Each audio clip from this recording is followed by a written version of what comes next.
Assalamualaikum warahmatullahi wabarakatuh. Pada pertemuan ke-15 kita akan bahas tentang Information Systems in Global Business Today. Jadi saya akan menjelaskan tentang sistem informasi yang saat ini lagi ngetren atau yang lagi marak digunakan. Apa aja sih sistem informasi yang digunakan pada revolusi industri 4 ini? Nanti akan saya bahas pada pertemuan 15 ini.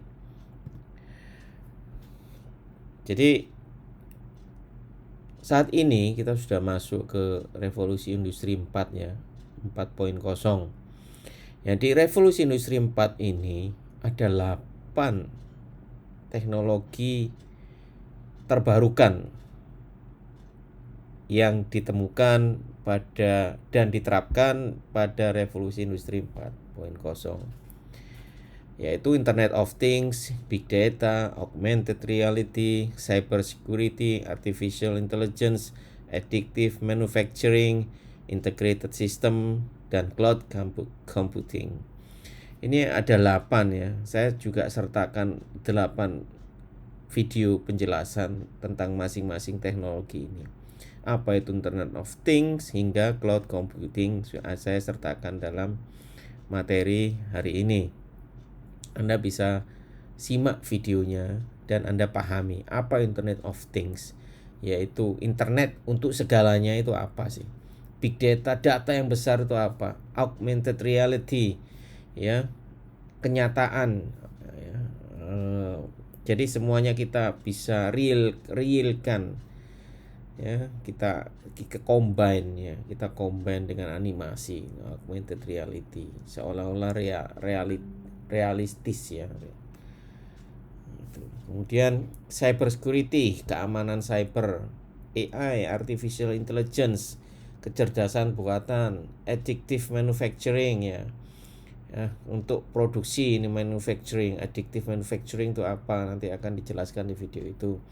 Integrated system, sistem yang terintegrasi itu seperti apa? Kemudian komputasi awan itu apa? Nanti saya sertakan video, nanti Anda silakan yang masih belum jelas Anda bertanya ke saya. Oke. Kemudian kita masuk ke revolusi industri 4 itu tidak serta-merta. Jadi ada proses mulai dari revolusi industri 4 pertama, kedua, ketiga, dan sampai sekarang revolusi industri keempat. Apa perbedaannya masing-masing revolusi? Yang pertama, dia revolusi industri yang pertama dia masih mechanization. Jadi mekanis, semuanya bersifat mekanis. Mesin-mesinnya masih mekanis. Ya. Kemudian menggunakan air powernya itu ya, menggunakan air maupun steam, uap ya, untuk menggerakkannya itu menggunakan uap atau air. Ini ya revolusi industri keempat. Yang pertama. Yang kedua, ini mas production. Jadi produksi massal ini pada revolusi industri 2 itu luar biasa. Buat mobil, buat TV, buat segala macam, ini mass production. Ya, kemudian assembly line itu untuk garis assembling ya. Jadi ada tahapan-tahapan assembling dalam perakitan. Ya. Ini di revolusi industri yang kedua. Jadi sifatnya mass production. Nah, yang ketiga,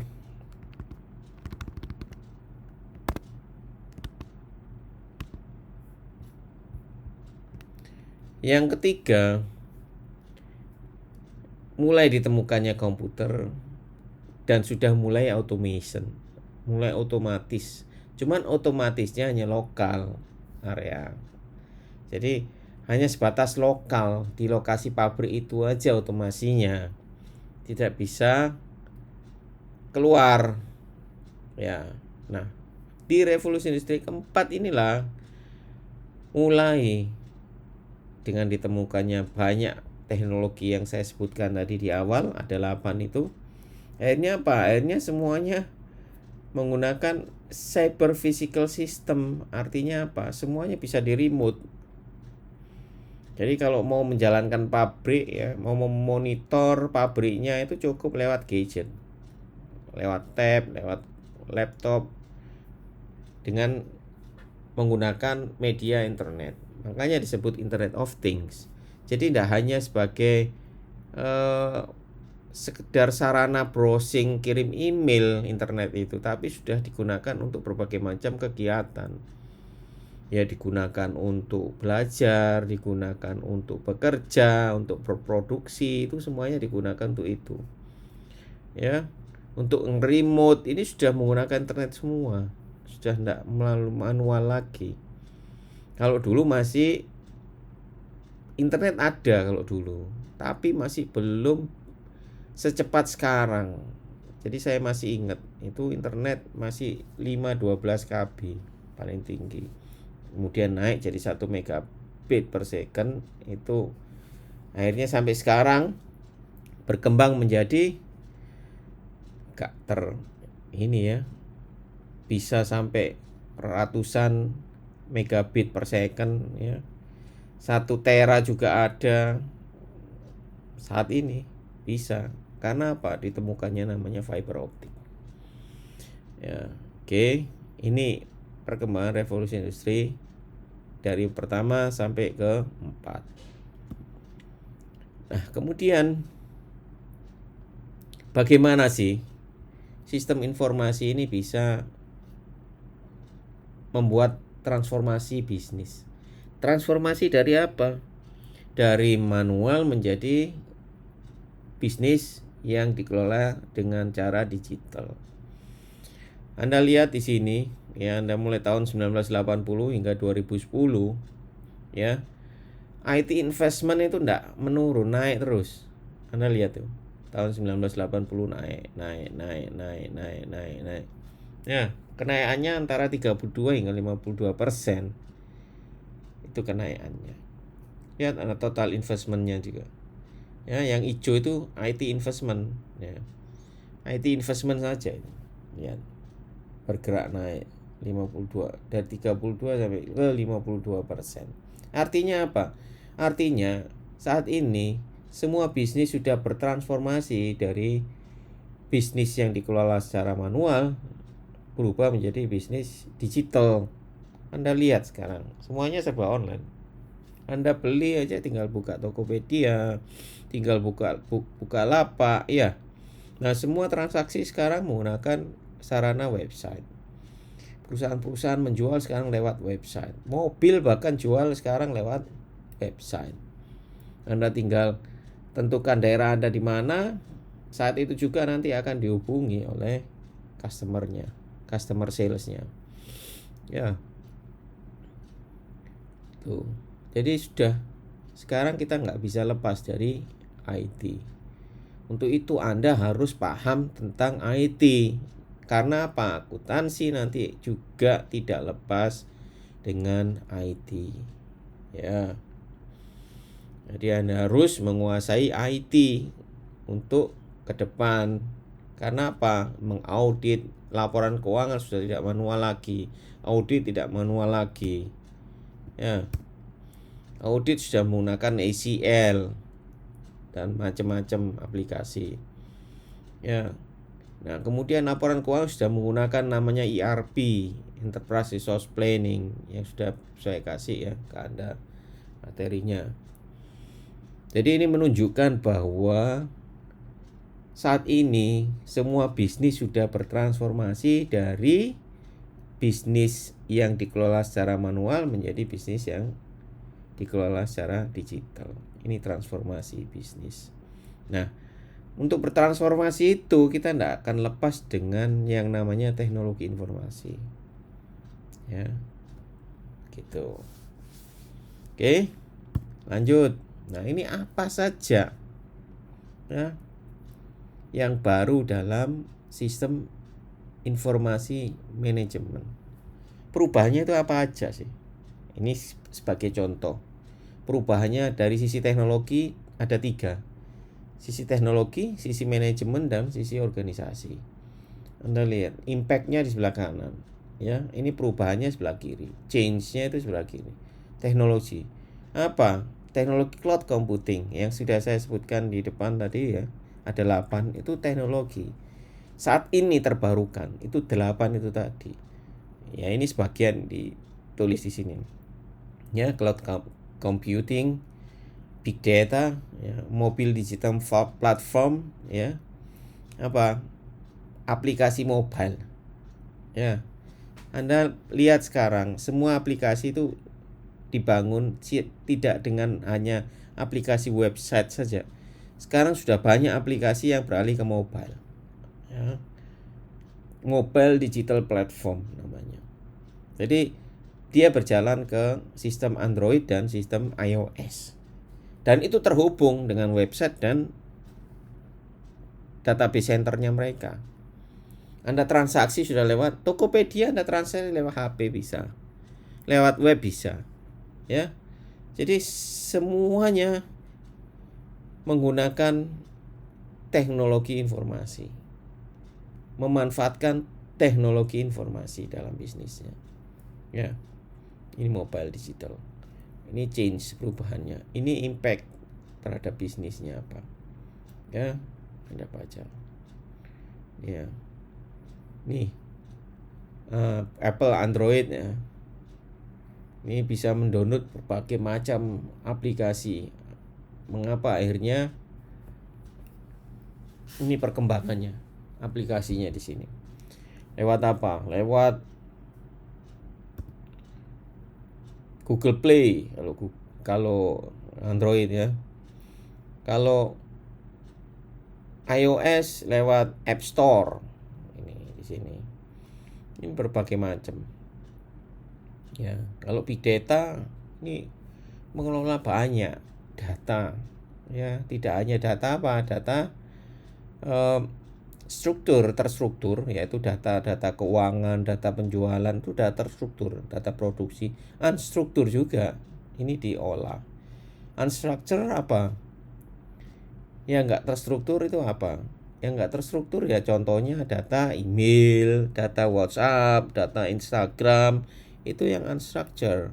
Data itu bisa diolah dengan teknologi namanya big data. Ya. Oke. Kemudian manajemen, ya, pengelolaannya, ya, pengelolaannya apa aja, ya. Sekarang pengelolaan sudah berbasis online semua, ya, berbasis social networking software semua. Untuk apa? Untuk memudahkan koordinasi, kolaborasi dan sharing knowledge, sharing pengetahuan. Jadi lebih cepat actionnya manajemen ini dengan menggunakan teknologi. Apa aja business impact-nya? Ada Google Apps, Google Sites, Microsoft Windows SharePoint Service, Lotus Connection, banyak lagi ya, project management dan sebagainya. Ini semua mendukung ini. Ya. Oke. Ini BI, Application Accelerate. Business Intelligence itu aplikasi yang digunakan untuk menunjang pengambilan keputusan. Ya. Sehingga apa? Semakin powerful data analitiknya dengan interaktif dashboard, ya. Akhirnya menyajikan apa? Informasi kinerja secara real time kepada manajer. Untuk apa? Meningkatkan pengambilan keputusan, to enhance decision making. Ini. Ya. Kemudian virtual meeting. Ya, Anda sudah tahu kan ada Zoom. Ya. Banyak Zoom, Microsoft Teams, ya. Video conference kan. Nah, ini untuk apa? Menghemat biaya. Impact-nya kan situ. Dengan menggunakan teknologi akhirnya menghemat biaya, tidak perlu ke lokasi, tinggal cukup video conference meeting sudah cukup. Nah, ini impact-nya ke manajemen. Ya. Dan apa impact-nya ke organisasi? Ya, ini social business akhirnya. Ya. Kenapa? Karena perusahaan sudah menggunakan sosial media. Ya. Sosmed loh. Kayak Facebook, Twitter ini digunakan untuk bisnis. untuk promo, ya, dan macam-macam tuh ya. Ini sosial media. Terus kemudian telework gains momentum in the workplace, ya. Artinya apa? Mereka bisa melakukan sharing, ya, baik melalui internet, melalui smartphone, melalui tablet. Mereka sudah tidak perlu sharing secara lokal, tapi sudah sharing secara online, ya. Bisa nge-remote, ya, dan sebagainya. Co-creation of business value, ya, menciptakan nilai bisnis sudah, ya. Jadi IT ini dapat menciptakan value bagi perusahaan, ya. Dari apa? Dari produk, ya, pengalaman, solusi, ya. Kemudian kepada siapa? Supplier, customer, ya. Kemudian rantai nilai ini meningkatkan business value. Jadi sudah tidak repot lagi, semuanya terintegrated, ya, menciptakan nilai bisnis, ya, MIS ini. Bagi apa? Bagi perusahaan. Sudah integrasi, sudah semua mau ngirim barang, ya. Ya, jadi ini impactnya, dan ini yang terbarukan. Kemudian, nah ini perusahaan yang menggunakan teknologi digital dalam operasionalnya. Anda lihat di sini, ya. Ini yang perusahaan yang sudah menerapkan teknologi canggih, ya, teknologi digital. Anda lihat, semua terintegrasi dari mulai pabrik, ya, kemudian kantor, bisnis partner, ke supplier, ke customer, semuanya terintegrasi, integrated, mulai dari produksi hingga barang itu dikirim ke pelanggan. Dan ini Anda lihat, just in time production. Dengan ini pabrik juga bisa melakukan just in time production. Artinya apa? Just in time itu sudah tidak perlu waktu lama dalam hal produksi. Karena apa? Karena bisa diperkirakan secara langsung, real time. Begitu ini masuk, sudah tahu ini berapa yang mau diproduksi, ya. Perencanaan juga secara otomatis, kolaborasi, ya, policy, perencanaan, scheduling, ini semuanya bisa diintegrasikan ke sini. Jadi ini sistem bisnis digital, ya, yang canggih. Begitu order diproduksi langsung di remote oleh office, pabrik juga melakukan, ya, partner kurang apa, sourcing jalan, ya, kemudian supplier kurang bahannya, langsung terhubung ke supplier, ya, procurement, ya, sistem. Oke. Dan ini online marketing, online sales, semuanya serba online. Ini electronic commerce, jadi e-commerce, lewat e-commerce penjualannya. Ini emerging digital firm, ya, perusahaan yang sudah canggih menerapkan teknologi informasi seperti ini. Jadi semuanya terintegrasi. Nah, apa sih tujuannya? Ya, tujuan strategi bisnisnya apa dengan sistem informasi? Ya, harus alignment, harus sesuai apa yang diterapkan dengan strategic bisnis. Ini harus alignment. Ini lihat Anda alignment, ya. Jadi software, hardware, data management, dan telecommunication, semuanya, ya, semuanya ini harus alignment dengan bisnis strategiknya. Tidak boleh berbeda, ya, harus seimbang. Tujuannya agar apa? Agar mendukung, bisnis proses, bisnis perusahaan. Nggak boleh nih berdiri sendiri, nggak boleh software ini. Ya, information system nggak boleh. Ya. Kalau dulu iya, karena support IT itu. Sekarang diharapkan menjadi enabler. Ya, enabler itu tidak pendukung, bukan support, tapi bagian ya dari rencana strategis perusahaan. Kalau dulu kan mendukung, tapi sekarang bagian dari strategi perusahaan. Makanya harus alignment. Ya. Ya. Jadi kalau Anda mendesain suatu sistem informasi, Anda harus sesuaikan dengan strategi bisnisnya perusahaan. Tujuannya perusahaan apa? Mau kemana? Ya. Jangan ini berdiri sendiri, nggak nyambung, percuma nanti investasi. Ya, sudah terlalu banyak investasi, nggak mendukung strategi bisnis. Cuma, oke.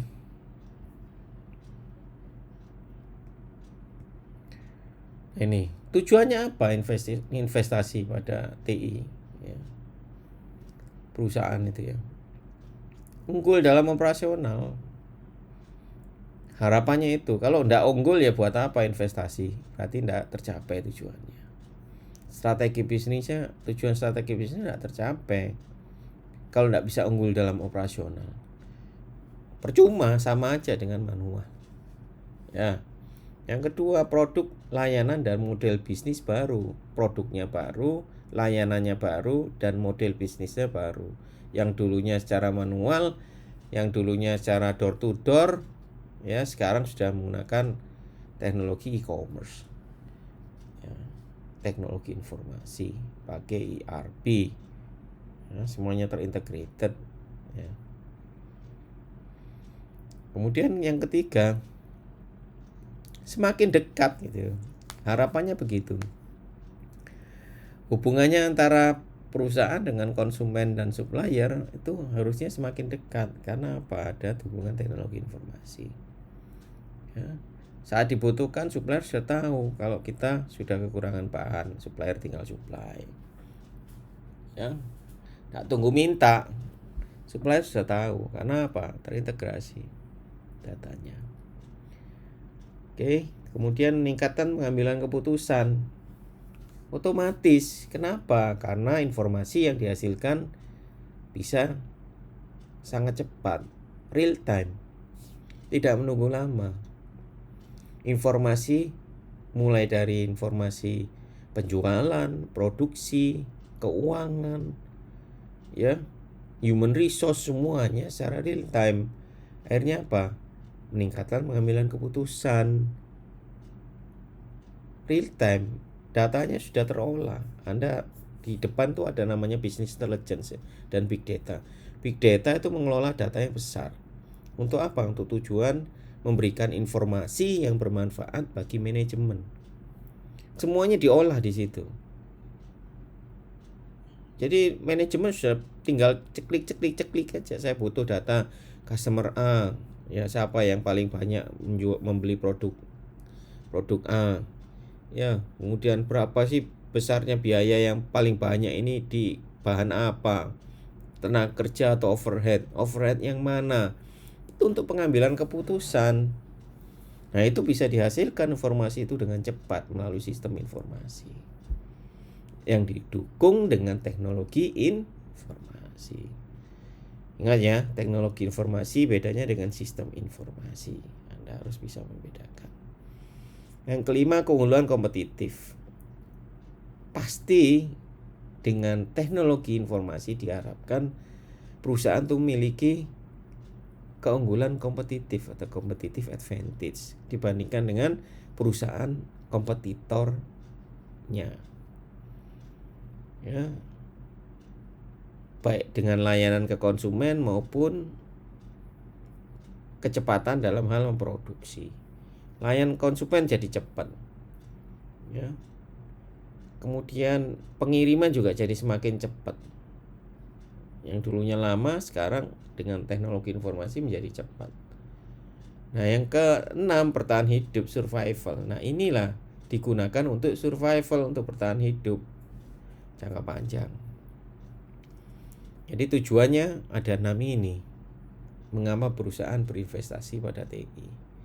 Unggul dalam rasional, produk layanan dan model bisnis baru, kedekatan hubungan konsumen dan supplier, meningkatkan pengambilan keputusan, keunggulan kompetitif, dan bertahan hidup.